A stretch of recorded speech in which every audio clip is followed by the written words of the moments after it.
언제든지 본문을 읽을 적마다 드는 생각은 하나님의 어미하심에 맥을 못 추겠다, 그런 생각이 듭니다.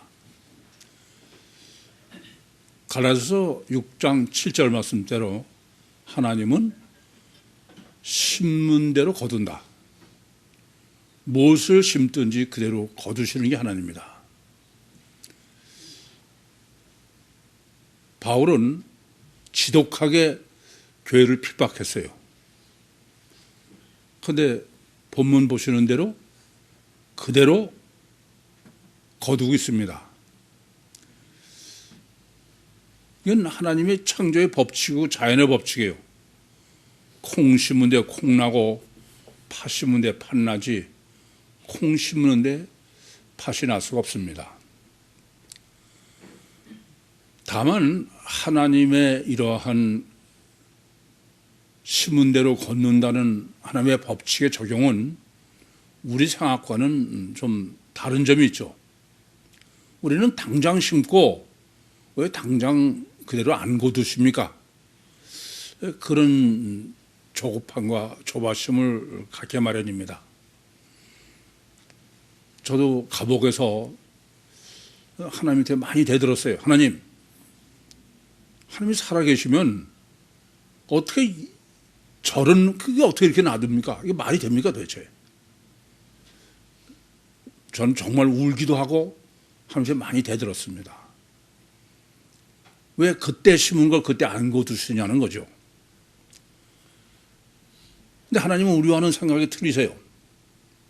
오늘 본문에 보시는 대로 바울은 올챙이 때 심은 것을 지금 개구리 때 거두시는 거예요. 그렇죠? 다메섹에서 심은 것을 베레아에서 걷게 하시는 거예요. 시공을 초월해서 하나님은 역사를 하시는 것이죠. 그러나 틀림없는 것은 콩 심은 데 콩 나고 팥 심은 데 팥 나는 겁니다. 그러면서 드는 생각이 2000년 기독교, 지금 지구상에 예수를 믿는다는 최소한도 50억의 기독교인은 전 어느 사람도 천국 구원을 궁극적으로 원하지 않는 사람 못 봤어요. 다 궁극적으로는 뭐 삼박자 구원이 됐든 신천지가 됐든 뭐가 됐든 간에 다 천국 구원을 다 기대하고 있고 천국 갈 거를 다 생각하고 있어요. 육신 사후의 천국 구원이 궁극적인 목적이다, 그런 말씀이에요. 그러면 천국 구원을 목적이면 천국 복음을 심어야죠. 그래 천국 구원 받는 거 아니에요? 아니 세상 복음 심고서 천국 구원을 기대한다는 것은 콩 심고 팥을 기대하는 거나 마찬가지지, 그건 전혀 있을 수가 없는 거예요. 그래서 제가 미국 이민으로 이 점을 늘 말씀을 드리는데, 우리가 미국 이민을 가려면은 미국 법에 맞아야지 대한민국 법에 맞아서는 미국 이민 못 간다, 받아주지 않는다 이게요. 마찬가지로 천국 구원을 위해서 살려면은 천국 법에 맞아야 돼. 세상 법에 맞아서는 전혀 되는 일이 아니다, 그런 말씀이에요. 그렇지 않습니까? 콩 심은데 콩 나는 거지, 콩 심고 팥을 기대하면 그건 전혀 틀린 얘기죠. 그럼에도 불구하고 참 2000년 기독교 50억 그리스도인이 나는 사람들은 천의가 없어요.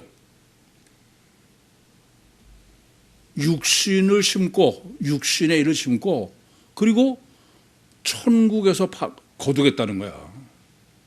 그게 있을 수 있는 겁니까?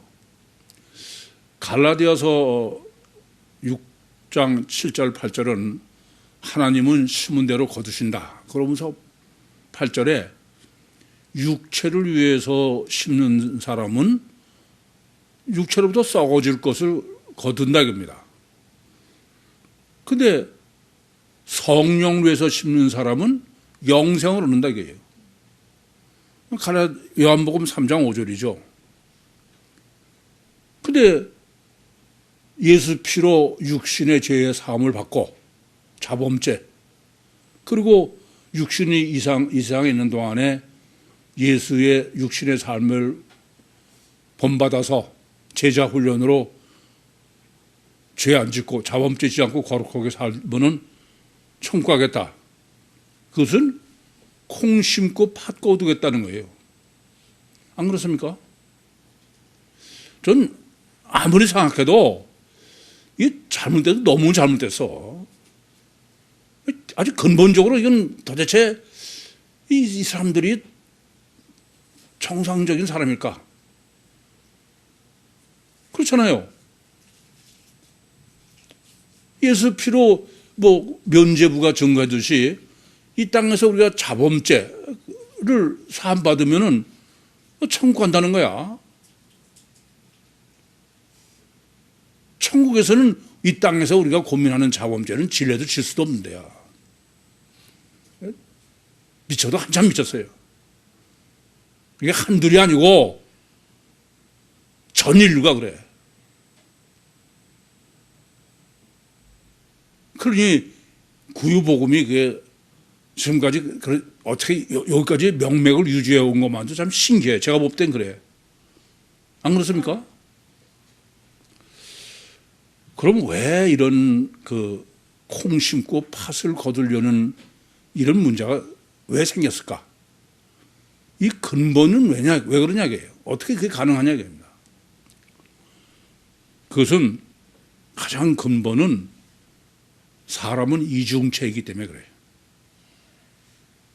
만약에 단일체면 동물은 절대로 콩 심고 팥 거두 생각 하지 않아.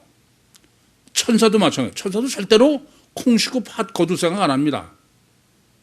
근데 희한하게 인간은 이중체예요. 육체 우선 속에 초월적 영이 들어있어서 육체 우선 때문에 이 땅에서 육을 심고 그러고선 영을 거두겠다는 거야. 가장 근본은 바로 하나님께서 인간을 창세기 2장 7절에 사람 창조의 설계에서 보여주시지, 육체 우선 속에 주체인 영이, 초월적 영이 하나 들어있는 이중체로 사람을 설계하셔서 그래. 이게 아주 신묘막측합니다. 저는 보면 생각하면 할수록 야, 참 하나님의 인간 창조 설계는 정말 신묘막측해.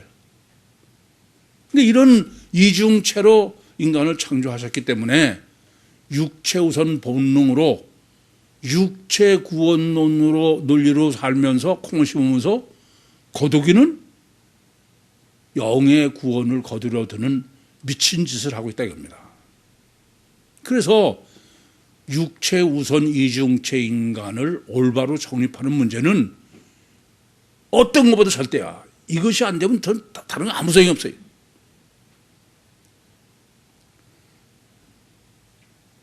이런 전제를 놓고 본문을 생각하지 않으면 본문 정립이 어렵습니다. 우선 시작이 밤에 형제들이 바울을 베레아로 내보냈다 이겁니다. 이건 첫째는 밤을 뭐하러 쓰냐 이게. 항상 드린 말씀이지만은 성경은 사건이 벌어진 거 다 쓰는 게 성경 아니야. 정말 계시하지 않으면 안 될 것만 엄선해서 기록하는 게 성경이지. 그런데 밤에 갔든 낮에 갔든 그게 무슨 차이가 있어요? 그렇게 보시면은 첫째는 밤을 보통 강조한 게 아니다. 밤을 강조했다고 그러면 그건 우리 이미 다 아시는 거죠. 밤은 무슨 의미예요? 육체요, 잠이요, 사망이요. 빛은 영이요, 생명이요. 그렇죠? 그래서 지금 밤을 강조한 것은 육체 우선을 강조하는 것이다. 그렇게 육체 우선을 지금 강조하는 것을 우리가 바로 또 알지 못할까 봐 형제들이 보냈다는 거야. 아델포이. 제가 볼 때 실제로는 형제들이 아니에요. 제자들이지. 그렇잖아요. 바울이 베레아에 무슨 형제들이 있어? 제자들이죠. 근데 왜 형제라고 그러냐? 형제는 뭘 강조하는 거야 또? 육을 강조하는 거야, 육.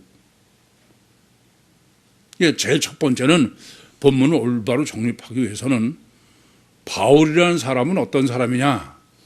바울이라는 사람은 육체 우선이요, 가시학 결과가 절대인 사람이다. 이게.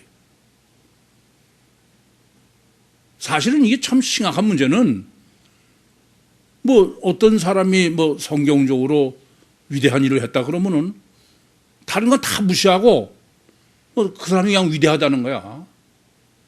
형편없는 건 다 안 보는 거죠. 마음대로 보니까. 아브라함이 늘 뛰는 것도 보이지 않고, 베드로의 늘 뛰는 것도 안 보이고, 바울 늘 뛰는 것도 안 보이는 거야. 그래서 항상 드린 말씀대로 있는 대로 봐야 되고, 있는 대로. 이제 그렇게 보시면 이제 그 다음도 해석이 바로 할 수 있어요.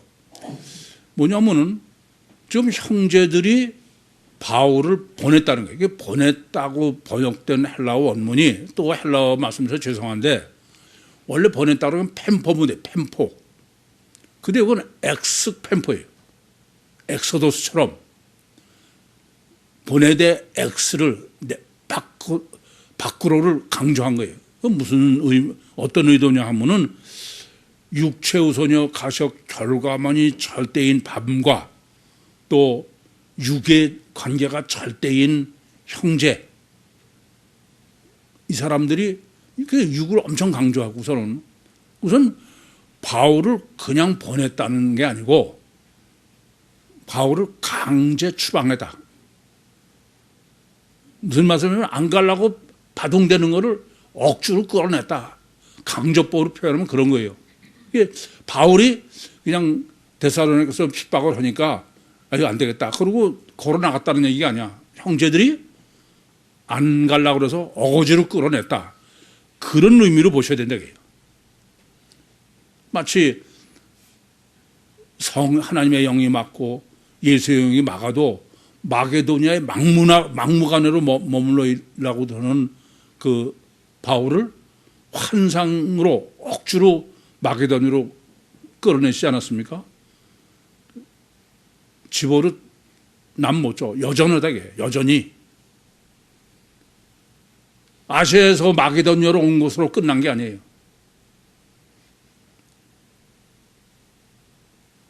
그게 지금 본문의 강조법입니다. 왜요? 육체 우선이요 가시학 결과가 절대다 이겁니다.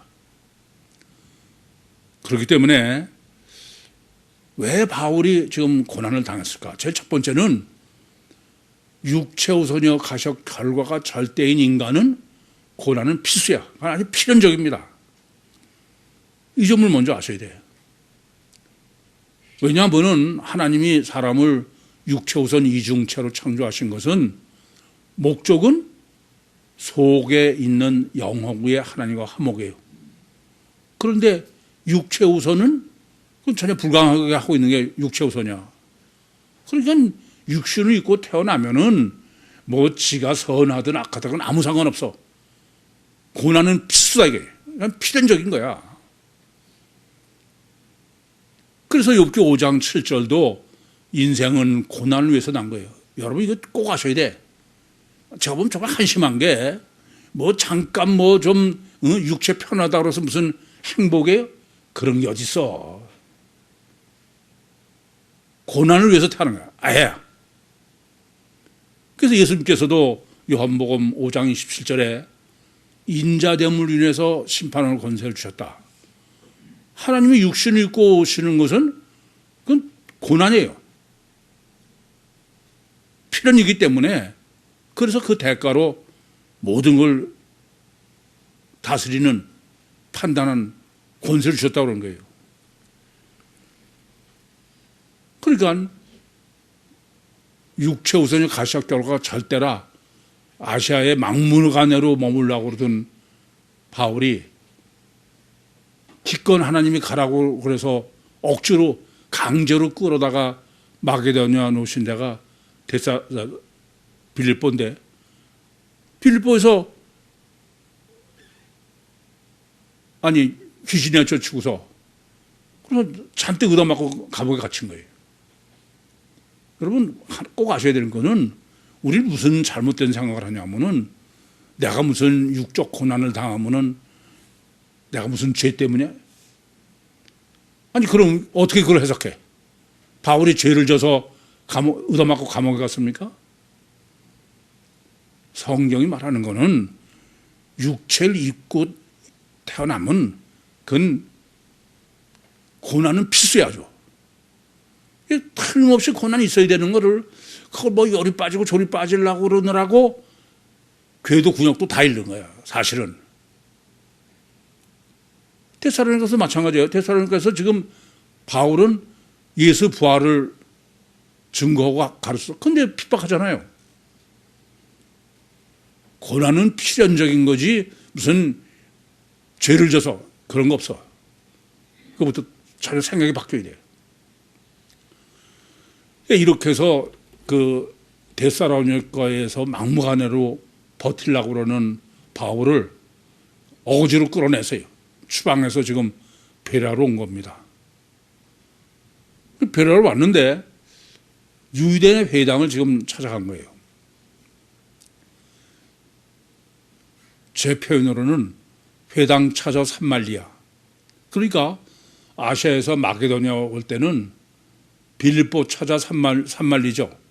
얼마나 많은 사람이느냐 그걸 찾아가서. 그런데 17장 1절에는 데살로니가에 와서는 회당 찾아 산말리예요. 지난번에 정립해 드렸죠. 그래서 지금 억지로 끌려내서 지금 베레아에 왔는데 베레아에서도 여전히 회당 찾아 산말리입니다. 회당을 그냥 어떻게든지 찾아갔다는 뜻이지 뭐 그냥 가다 보니까 회당이 있어서 그런 얘기 아닙니다. 회당 강조법이다 그런 말씀입니다. 이 점이 보통 중요한 게 아니에요. 그러니까 본문 해석할 때 회당에 갔다는 사실, 팩트, 그게 초점을 맞춰서는 전혀 회당을 강조할 이유가 없어. 꼭 들어가서 그 다음에 뭐 회당에서 유대인으로 어쩌다는 것도 없는데 왜 그래요? 회당 신학입니다. 성경은 복음서도 그렇고 회당이 뭐 줄줄이 등장하죠. 그런데 회당 신학이 전혀 정립되지 않았기 때문에 성경이 말씀하는 실제를 다 놓치고 있는 거예요. 참 한심해. 예수님께서 늘 회당에서 말씀을 가르치고 그러지 않습니까? 하나 더는 회당의 신학은 어떤 거냐? 그야말로 유대인의 입장에서는 혁명적 전환이에요. 혁명적 전환. 왜 혁명적 전환이냐? 유대인들은 예루살렘 성전이 절대야. 그래서 성전 신앙이에요. 성전에서 예배드리고 성전 중심이고 그것이 얼마나 하나님의 뜻과 맞지 않게 성전에만 매달리느냐. 하나님께서 아예 성전을 완전히 파괴해버리시는 거예요. 그래서 바벨론 포로로 끌고 가신 거예요. 왜 그런지 아세요? 지난번에도 말씀드렸죠. 그것은 말씀 중심이어야지 성경 중심이 안 되는 거예요. 왜 그러냐?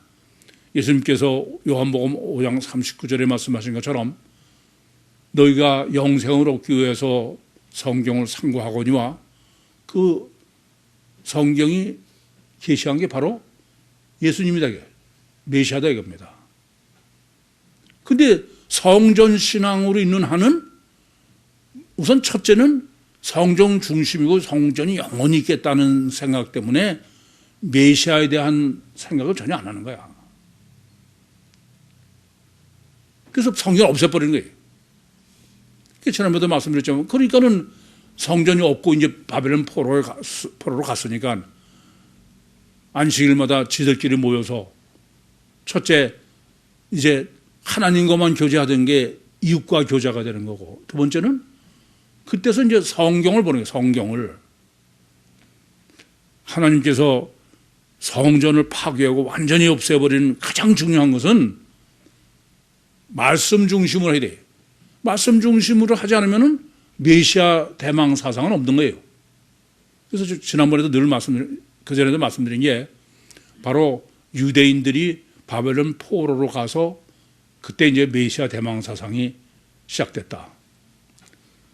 그래서 지금도 보면요, 얼마나 이게 회당 신학이 정립 안 되고 한심한 게 유대인인지 알 수 있어. 아니, 이렇게 하나님이 완전히 없애놓으신 성전, 그 후에 스룹바벨 성전이 있다가 그것이 이제 헤롯 성전이 되는데 그 안에는 아예 법궤도 없습니다. 예수님께서 여전히 그래도 성전 중심이라. 그러니까 예수님 예언대로 돌 하나도 돌 위에 남지 않고 다 파괴된다. 마태복음 24장 1절 2절의 예언처럼 AD 70년에 완전히 없어졌어. 근데도 어떠냐? 지금도 예루살렘 서쪽 벽에서 유대인들은 성전 회복을 기다리고 있는 거야. 이해됩니까? 완전히 하나님은 회당 신학으로 바뀌어라 이게요. 로고스 중심, 말씀 중심이 된다 이겁니다. 왜 말씀 중심이 돼요? 말씀 중심이 아니고서는, 아니 성경은 예수님 말씀처럼 맨 처음부터 성육신하신 신인 메시아의 구원이야. 근데 성경 말씀 중심이 안 되면 그건 전혀 그런 신앙이 있을 수 없으니까.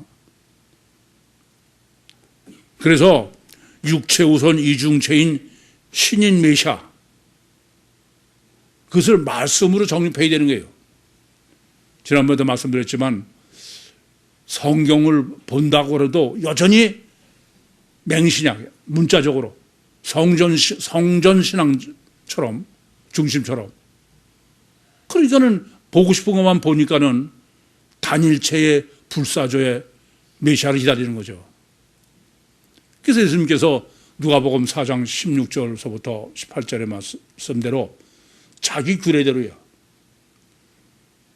성경을 맹신맹종하는 게 아니라 바울도 자기 규례라는 것을 지난주에 정립해 드린 것처럼 성경을 해석하고 신학을 정립해요.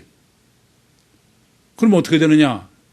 성육신하신 신인 메시아는 육체 우선 이중체고, 구세주는 성육신하신 신인 메시아가 아니라 이중체인 겉사람 예수는 십자가에 죽고 속사람인 부활 예수가 구세주다. 이 신학이 정립되어야만 된 문제 때문에 성전은 완전 없어져야 되는 거예요. 근데도 더 한심한 거는 뭐 어느 미친 목사인지도 모르지만 무슨 주일 성수가 여기 뭐 예배당이 성전이고 주일 성수가 절대고, 우리가 육체 우선이니까 그런 신앙이 필요 없는 건 아니에요. 그러나 그것은 말씀은 내버려 두고 무슨 주일 성수에서 무슨 주의 종을 섬기고 뭐 이 하나님의 성전에 충성하고, 이건 정말 심각한 얘기야. 그래서 먼저 아셔야 될 것은 본문의 목적은, 여러분도 본문 보시면 목적이 뭘까 상당히 어렵게 본문을 보셨을 거예요. 그런데 지금 10절을 이와 같이 정립하고 해석하고 정립할 수 있는 것은 바로 본문의 목적은 육체 우선 이중체의 인간과 신인 메시아, 신학이다. 그렇게 보시면 되겠어요. 그러니까 이건 사실요, 뭐 2000년 기독교요 50억이 콩 심은데 팥을 기다리고 있다는 게 단일체로 봐서 그래. 그럼 이거 인간을, 나 성신한 신인 메시아를 육체 우선인 이중체로 본다는 얘기는 이건 단순히 그런 정도가 아니에요. 이건 세상이 뒤집이는 혁명이야. 그야말로 천지개벽을 하는 가치관이 완전히 뒤집어지는 거예요. 여러분들, 저는 뭐 기회 쓸 정보다 말씀드리지만 구입교에서 뭐 이 설교를 수도 없이 들으셔도 제가 보면 아니에요. 여러분 다 육체 우선 이중체 가치관을 갖고 있지 않아. 실제로는 여전히 단일체의 가치관을 가지고 있어. 이성으로는 그렇죠. 근데 실제는 전혀 아니야. 이걸 얼마나 심각하게 고민하느냐 하는 게 모든 것을 좌우하는 거예요. 근데 이렇게 이것을 꼭 회당 신학에서 왜 강조하면서 하느냐. 바울이 육체 우선 가시적 결과가 절대인 바울과 또 하나는 사도인 바울, 이게 이중체를 왜 강조하느냐 하면은 이것은 성경으로 회당을 강조하는 이유는 그건 성경 외에는 아무 방법이 없어요. 여러분도 내가 체험하는 걸 가지고는 알 수 없는데 거기에 여전히 매 있어서 생각은 이중체라고 하면서 단일체인 거예요. 우선 첫 번째 아셔야 될 것은 그것은 성경적 신학을 정립하기 전에는 전혀 아무데도 근거를 찾을 수가 없습니다. 이 점부터 명확하게 아셔야 돼. 그래서 성경이 절대인 거예요. 오늘 본문도 바로 베레아는 성경 해석의 절대로 설정하는 게 베레아예요. 첫째는 베레아 사람은 데살로니가 사람보다 달라서 신사적이다.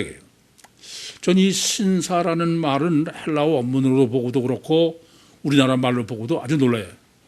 왜냐하면 신사라는 신자는 귀신 신자예요. 귀신 신자의 선비사자입니다. 얼마나 영적인지 깜짝 놀라요. 헬라어 원문으로는 유기노마이예요. 무슨 말이냐면 됨됨이가 좋은 사람이다 그런 겁니다. 그런데 본문은 직접은 어떻게 이 신사라고 번역된 유기노마이를 설명하느냐. 간절한 마음으로 받아. 간절한 마음. 이 간절한 마음이라는 의미는 그건 프로스 두모스인데 이거는 영적 마음이지 육적 마음이 아니에요. 여러분들 이 절 아셔야 돼요. 제가 보면은 뭐 본성이 육적으로 간절한 마음을 꽤 가지고 있어요. 근데 그거 가지고는 전혀 안 돼요. 그거 가지고는 안 됩니다. 영적 마음으로 바꾸기 전에는 천국 갈 생각은 아예 하지 마셔. 이 점을 아셔야 돼. 그러니까 지금 이 신사라는 것은 영적 마음이라는 거예요. 두 번째는 바울의 말하는 것을 듣는다는 게 아니야. 받는다는 게 데코마이야. 사실 이게 깜짝 놀라지래요. 이중체 인간은 전부 마음대로 듣고 마음대로 보는 게 인간이야. 근데 지금 이 일부러 데코마이라는 바울을 봤다 그렇게 하는 것은 이 신사라는 사람은 어떤 의미냐면은 우선은 어른애 같은, 제가 늘 백지로 말하는 거예요. 순수한. 그러면서 있는 대로, 지 마음대로가 아니라 귀 있는 사람이죠. 뭐 저는 이런 표현이 나올 적마다 아주 놀래. 왜 그러냐면요.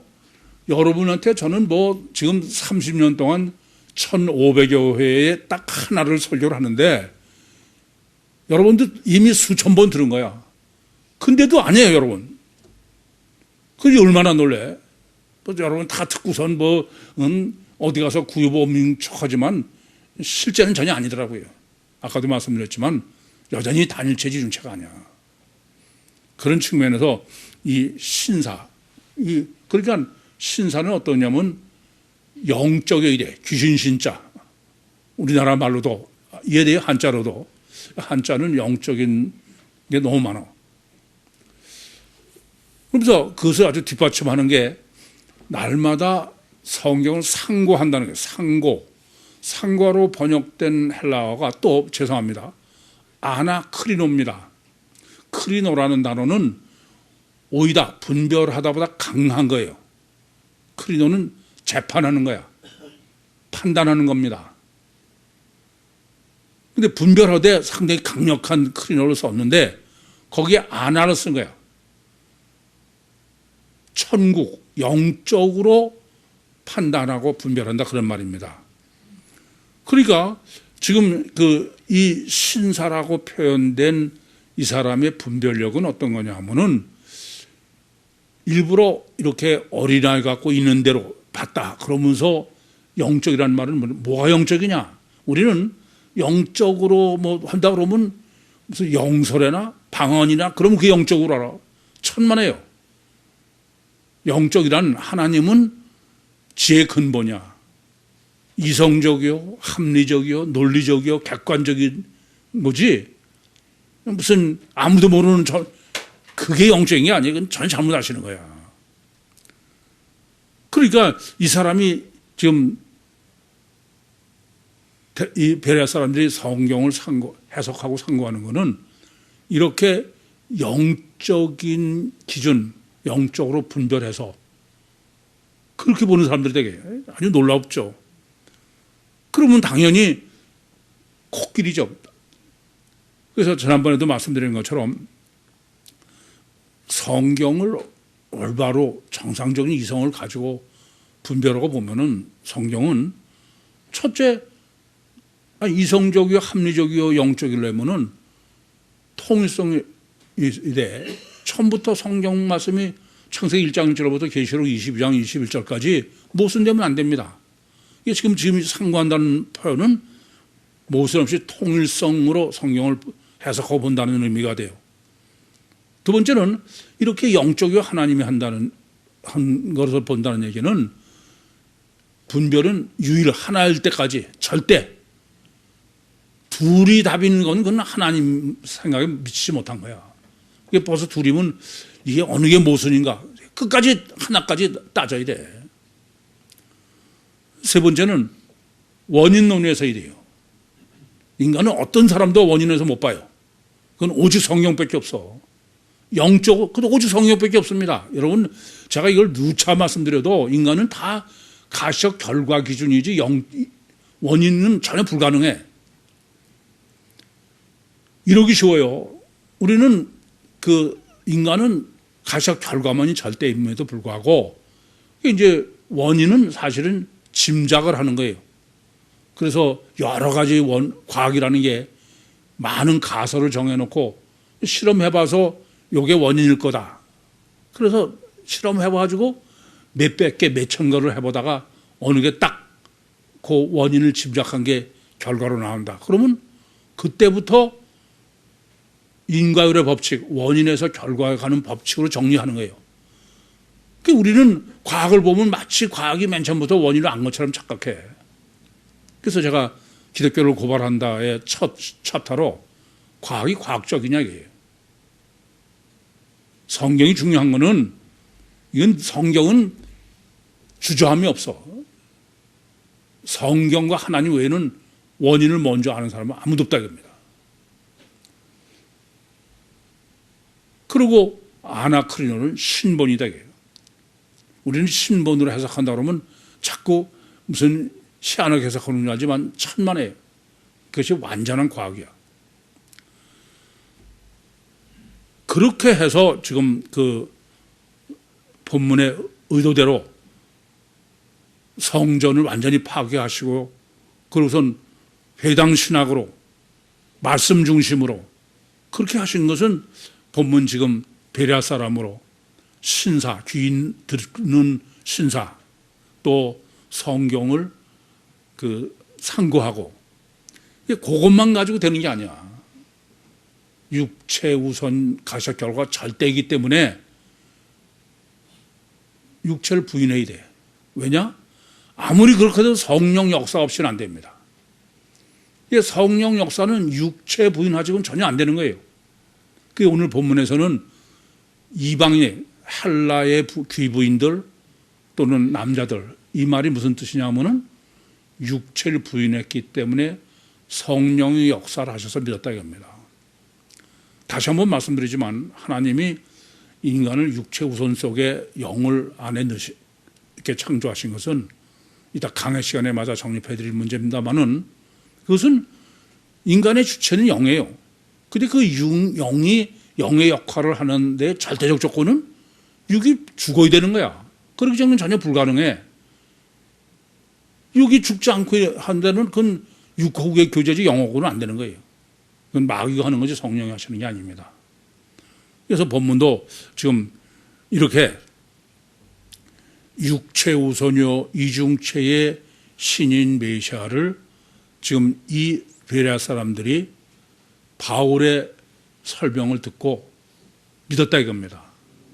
그것은 육체를 부인하고, 그러니까 신사의 귀화 또 아나크리노의 성경 분별만 가지고 되는 게 아니라 육체를 부인할 때에서야 성령이 역사하셔서, 그래서 믿었다 그런 말이 되는 것입니다. 그러니까 주체가 부활 예수다, 그것도 다 믿었다, 그런 것이 지금 11절과 12절의 베라에서의 바울 사역의 실제를 제시하고 있는 거예요. 그런데 이런 소리를 듣고서, 그러고서 이제 유대인들이 아까도 말씀드렸지만 데살로니가서부터 여기까지 또 원정을 와가지고 바울이 올챙이 때 심은 거를 심은 대로 거둬야 되니까 개구리 때 지금 심게 하는 것이 유대인의 핍박이죠. 그런데 이제 또 생각할 문제가 있습니다. 우리는 그냥 너무나 당연한 것처럼 유대인이 핍박을 하는 건 당연해, 그래서 하는 소리가 뭐 기독교인들은 유대인들이 예수를 지었다 그래서 유대인들을 되게 미워하지 않습니까? 그건 전혀 틀린 얘기야. 우리도 다 똑같아. 그렇게 생각하시면 왜 유대인이 꼭 핍박하도록 설정을 하셨냐요? 아까도 왜 밤을 설정하셨느냐? 이해되시죠? 무슨 말씀인지? 왜 그래요? 이거 보세요. 우리는 누굴 사랑한다, 누굴 미워한다, 그거는 전혀 모르는 사람하고 상관이 없어. 그래 안 그래요? 그래서 이웃을 하는데, 그래서 이웃을 너 자신같이 사랑하지 저 남미에 모르는 사람을 사랑하라 그런 일은 없어요. 이해됩니까? 따라서 우선 지금 유대인이 핍박하는 거로 말하려고 하는 것은 유대인은 지금 바울을 시기 질투한다, 그러니 비교의식을 가지고 있다, 그런 말이죠. 그럼 무슨 말이 되겠어요? 이 바울만 육체 우선이요 가셔 결과 잘 때가 아니라 유대인들도 전부 하나님의 백성이 아니라 뭐라고요? 육체 우선 가셔 결과 잘 때야. 그러니까 비교의식이 생기는 거죠. 그래서 제가 놀이학교를 이끌어 가면서 뭐 선생님들이나 다 엄마들한테도 항상 주지시키는 것은 어린 애 때부터 비교의식 있으면 안 된다. 그건 비교의식을 가지고 있으면 이미 걔는 영적이 아니다, 이게. 그래서 비교의식을 없게 하는, 이건 보통 중요한 문제가 아니야. 근데 우린 잘못해가지고 비교의식이 있으면 무슨 승부욕이 강하다나? 승부욕이 강해서 이기는 건 좋은데, 그러고 지옥 보내세요. 생각을 바꿔야 돼. 참 답답해 죽겠어. 안 되는 거예요, 그거는. 성경이 말하는 것은 비교의식이 강하다는 얘기는 그건 절대 안 된다, 이겁니다. 우리도 다 마찬가지 아니에요? 그 비교의식 때문에 질투하고 시기하고, 그보다 더 무서운 게 없어. 영적인 존재는 관계성이 절대이기 때문에. 그러면서 이제 하나 더 문제가 되는 것은 유대인이 지금 핍박을 하는 것은, 바울을 핍박하는 것은 바울 로고스 때문이 아니야. 보면 보시는 대로 유대인들이 바울이 지금 전하는 것을 안다. 기노스코입니다. 뭐로 알아요? 하나님의 말씀이야. 하나님의 말씀. 우리는 다, 저도 마찬가지예요. 기독교 한국 침례에서 저를 이단으로 정죄할 때 겉의 표현은 제가 하나님의 말씀을 왜곡한다는 거예요. 자기들이 맞고. 그래서 왜 내가 틀리냐? 그러고 따져요. 그러면 그거에 대해서는 답 안 하고 우리가 다 의도를 해보니까 너는 이단이다 그러는 거야. 그러면 그 사람이 어떤 사람이냐? 그게 본문이 증거하는 겁니다. 지금 유대인들이 하나님의 말씀을 전했기 때문에 핍박을 하는 거예요. 그 말은 뭐냐면은 하나님의 말씀이 아니면 핍박 안 한다 그런 거나 마찬가지예요. 그래 안 그래요? 그럼 여쭤볼게. 하나님의 말씀을 핍박하는 그 핍박자는 누구겠어요?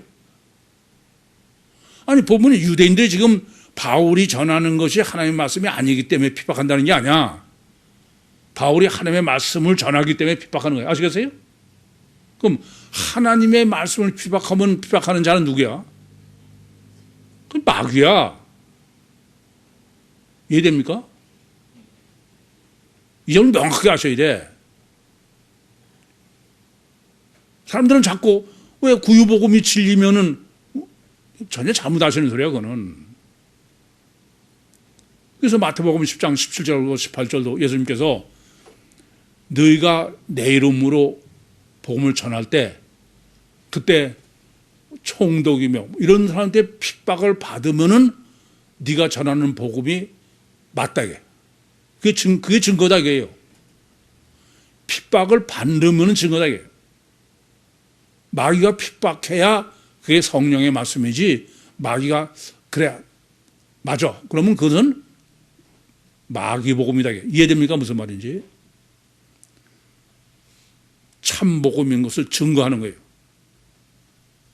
이 점을 잊지 마셔야 돼. 그래서 지금 본문은 바로 마귀의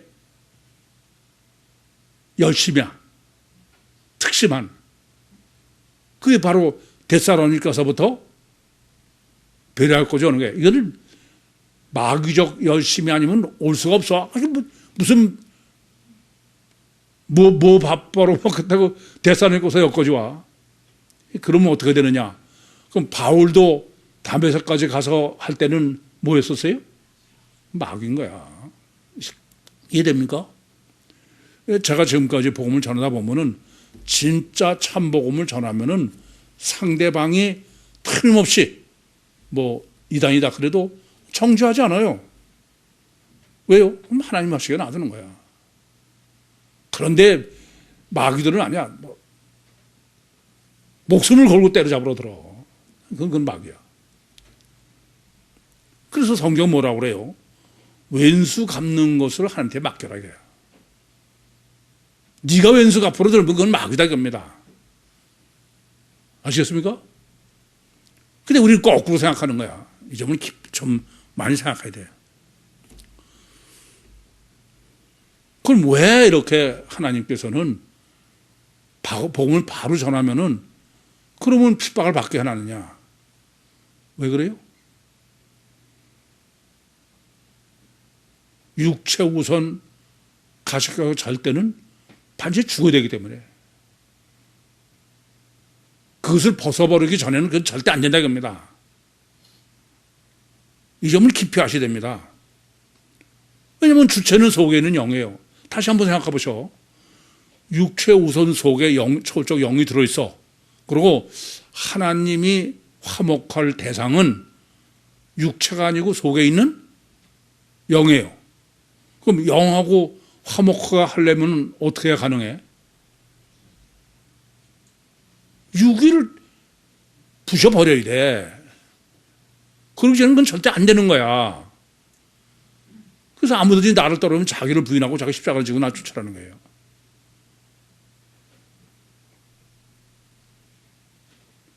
삼박자구원 그건 탁도 없는 소리 하지 마셔.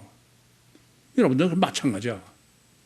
그러니까 실제로 여러분이 얼마나 진짜 신앙이 되느냐, 그거는 내가 일부러 버린다고 됩니까? 얼만큼 육은 싫어지느냐야. 이를 악물고 해봐야 이건 소용없어. 이 점을 아셔야 돼. 그래서 오죽하면 산불이라고 펄펄 뛰어도, 그러니까 가만히 보니까 이래요. 제가 산불을 펄펄 뛰니까 우리 교회에서는 대체로 산불을 하는 걸로 보여. 여기서만 그렇지. 다른 데 가서는 산불이 어디 있어. 마음대로 하셔. 그래서 생각해 보세요. 빌립보에서 나쁜 일 했습니까? 귀신 내쫓았어. 근데 잔뜩 더 터지고선 감옥에 가야 되는 거예요. 그럼 그 집 고난 당하는 게 무슨 욥이 대표적인 게 아니에요? 욥이? 이걸 잊지 마셔야 돼. 데살로니가서 어떻게 했어요? 예수 부활 예수가 구세주다. 그러고선 지금 핍박받아서 베레아까지 쫓겨온 거야. 베레아에서도 지금 하나님의 말씀을 증거하고선 지금 또 핍박받아서 아덴으로 쫓겨가는 거 아니에요? 그래서 제가 늘 말씀드리지만 고난의 신학이 정립되지 않고는 그건 절대로 그건 구원 불가능해요. 그건. 십자가 신학이 무슨 예수 피로 공짜로 구원받는다고 미친 소리 하지 마. 얼마나 내가 육체를 포기하느냐, 얼마나 내가 육체를 죽이느냐야. 그거 아니고는 절대 그건 불가능해. 그게 하나님의 사람 창조의 설계예요. 어느 정도 이게 불가항력적이냐. 저는 본문을 보면서 이게 참 어려워요. 지금 그 13절까지 보고서 육체우선 이중체는 절대로 죽어야 구원이지 그 사람은 구원은 안 된다. 그렇게 보기 어려워. 그럴까 봐 14절과 15절에 대못을 박는 거야. 본문의 목적이 뭔지를 바로 알라겠죠. 그것은 바로 이중체의 목적이라는 걸, 육체우선 이중체의 목적이라는 것을 14절, 15절로 확인하는 거예요. 그러니까 저도 14절, 15절까지 정립하고서야 오늘 설교를 모순 없게 완벽하게 그렇지만 정립했다고 여겨져. 우선 여러분 본문 보시면은 좀 납득이 안 되죠. 지금까지 정립해드린 것처럼 사도 바울로 정립한 거는 사도 바울은 육체우선이여 가적 결과 절대다. 그러면서도 예수님의 사도예요. 그렇죠? 이게 이중체다 이거죠. 그래서 지금 14절, 15절의 문제입니다. 14절, 15절이 무엇이냐? 14절은 신라와 디모데를 베레아에 놔두고 그러고선 15절은 가서 빨리 데려오라 이거야. 여러분도 본문 보면 왜 신라와 디모데를 베레아에 놔뒀을까? 그래서 이유가 하나도 없어. 그러고선 또 그 아덴에 가서는 빨리 속히 데려오라 이거야. 그것도 왜 그런지 모르겠어. 전혀 안 써 있어요. 요게 핵심이야. 우선 14절부터 바로 해석하려면은 여전히 형제들이 즉시 보냈다는 거예요. 우선 형제다라고 그랬으니까 아까도 제자래야 맞죠? 형제라는 말은 벌써 무슨 뜻이에요? 바울의 육체를 강조하는 거다. 두 번째는 지금 보냈다, 즉시 보냈다는 거 보냈다고 할 때 10절에도 엑스펜포인데 이것도 그냥 아포스텔로로 하면 되는데 거기다가 X가 또 붙어서 따라서 지금 무슨 얘기냐면 바울을 베레아에서 강조법을 쓰면은 지가 알아서 가는 게 아니고 강제로 쫓아낸 거다. 그런 의미가 된다고요. 이해되십니까? 강조법이? 뭐나 마찬가지하면은 아시아에서 막무가내야. 그래서 환상으로 한 게 강제로 끌어가신 거죠. 이해됩니까? 또 데살로니가에서도 핍박을 받으면서도 안 가려고 그래. 이게 핍박받으니까 지발로 간 게 아니야. 형제들이 보냈다는 것은 강제로 끌어낸 거야. 마찬가지로 지금 베레아에서도 안 가는 거야. 막무가내야. 그래서 강제로 끌어냈다 그런 의미입니다. 꼭 출애굽한 이스라엘이 애굽에 고착되어 있는 것처럼 소돔과 고모에서 나온 롯의 처가 소돔과 고착되어 있는 것처럼 육체 우선이여 가셔 결과가 잘되인 것을 또 강조하고 있는 거죠. 그래서 이제 14절입니다. 그럼 왜 그 베레아에서 핍박을 받아도 안 떠나라고 그랬을까? 제가 생각해 보니까 절에도 그랬을 것 같아. 왜냐면요. 아니, 이 영적 복음을 전하면은 너무 힘들어. 전부 워낙 안 받아들이니까. 그래서 제가 이 구유복음을 목사하지 마라. 신신당부를 하는데 왜 그러냐? 뭐 제 변명을 조금 하니까 죄송합니다. 이 영적 목회를 하려면은 겉에 사람 보면 못해. 못합니다. 사람 보면 어때요? 나한테 잘한 사람이면 이쁘게 보이고 그래 안 그래요? 그러면 안 되는 거야. 그러니까 아무리 나한테 잘해도 그건 영적으로만 봐야 돼. 여러분 아무리 전퇴 잘해도 전 영적으로 고민은 그건 절대 그건 아니야. 아무리 나한테 왼수처럼 해도 영적으로 하면 그건 상관없어. 이게 집에서도 가끔 논쟁하면서 그래요. 그렇다. 나는 뭐 차영삼 저렇게 때려주려 집 세 채 팔고 상관없다. 영적으로 깨서 돌아오기만 하면 나는 정말 그 사람 사랑하고 받아들이겠다. 그게 불가능한 거야. 그러니까 여러분들을 제가 보는 거는 저는 그 시각으로만 보기 때문에 여러분 생각해서 전 너무 괴로워. 너무 괴로워.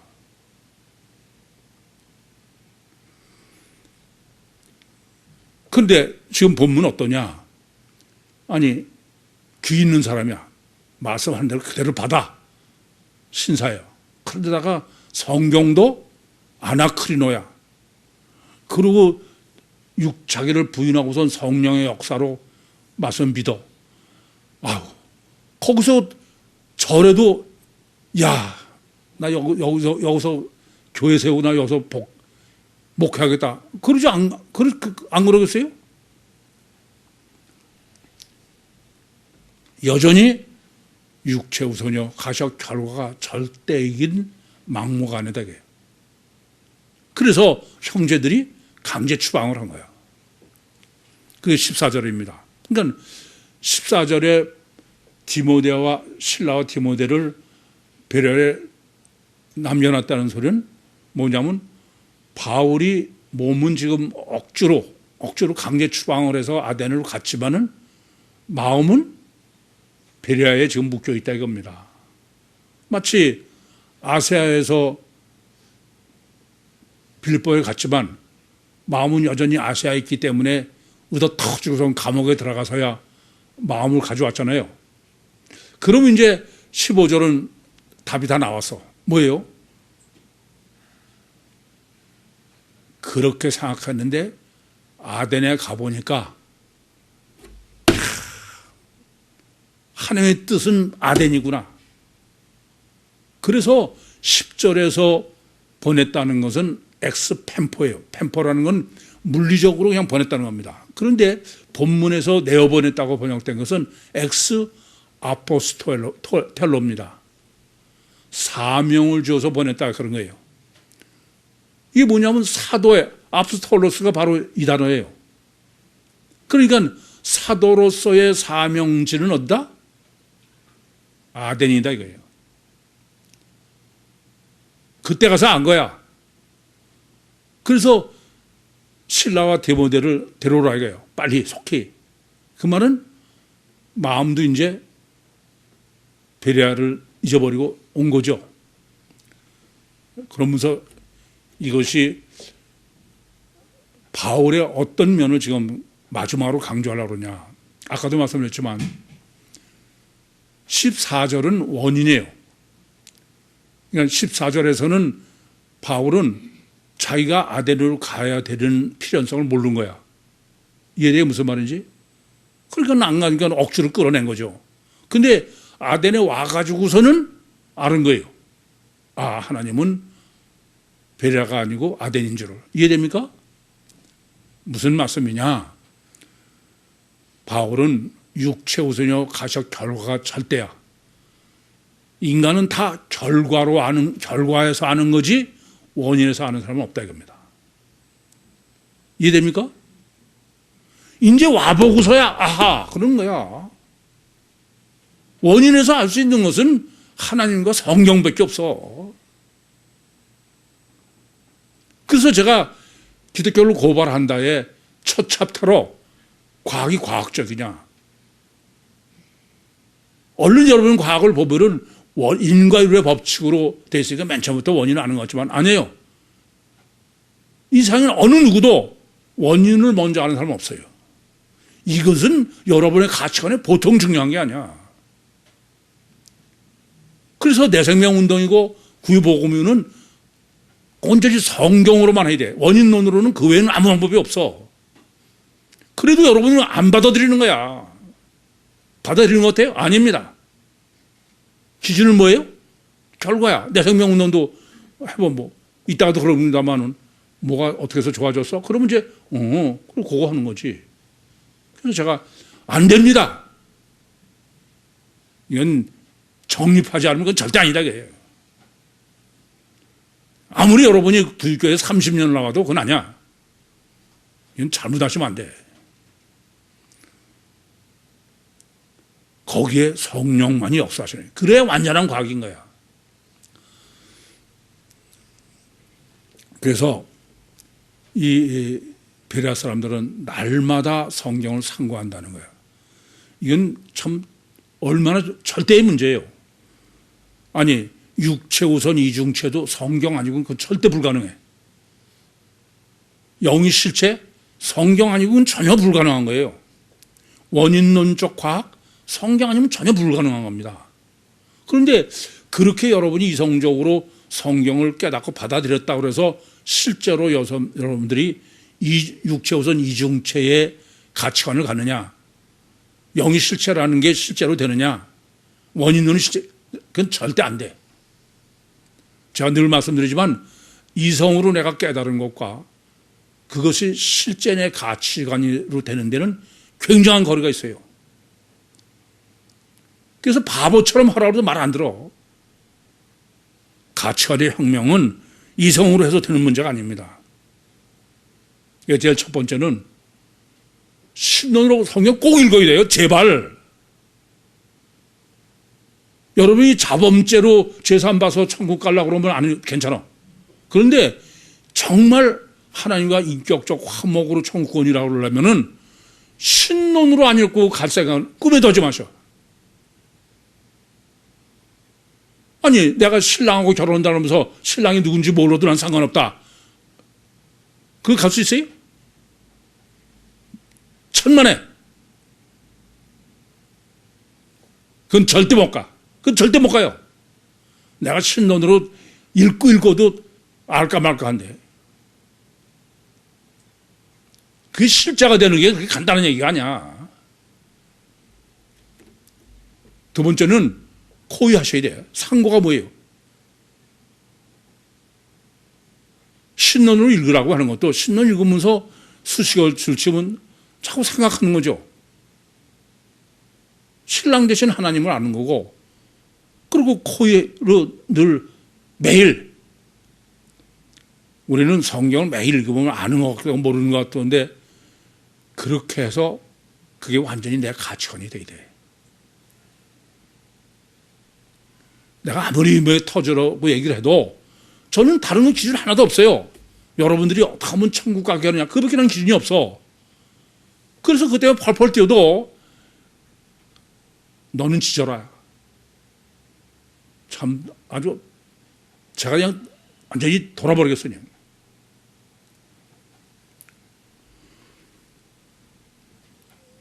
이렇게 늘 날마다 성경을 상고하면은 그러면서 늘 내가 백지로 보러 들어야 돼.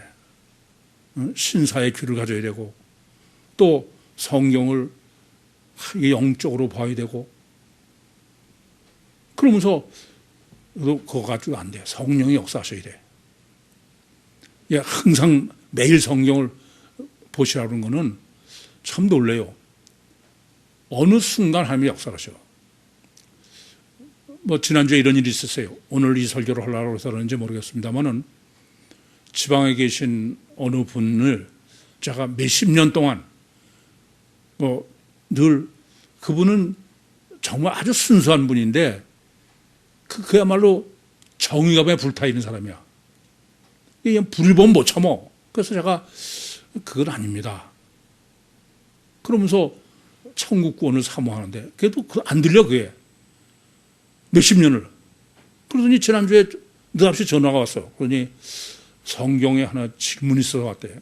뭐요? 그랬더니 고린도후서를 읽다 보니까 사단이 그 의의 사도로 가장하는 건 아주 쉽다는 거야. 그걸 딱 읽는 순간 자기가 야 이제 보니까 내가 사단의 의의 사도구나. 그게 그렇다고 전화가 왔어요. 그래서 제가 그랬죠. 나는 몇십 년 동안 기다렸습니다. 몇 번 내가 말씀드려도 영 들으시지 않으셨는데 지금 요 순간을 기다렸습니다.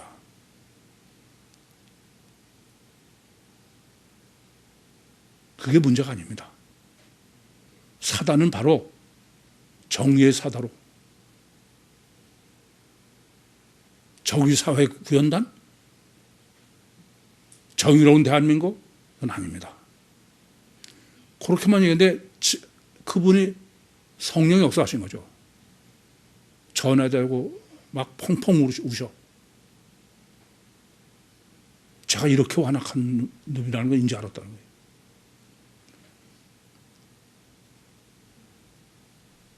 매일 성경을 상고하셔야 돼.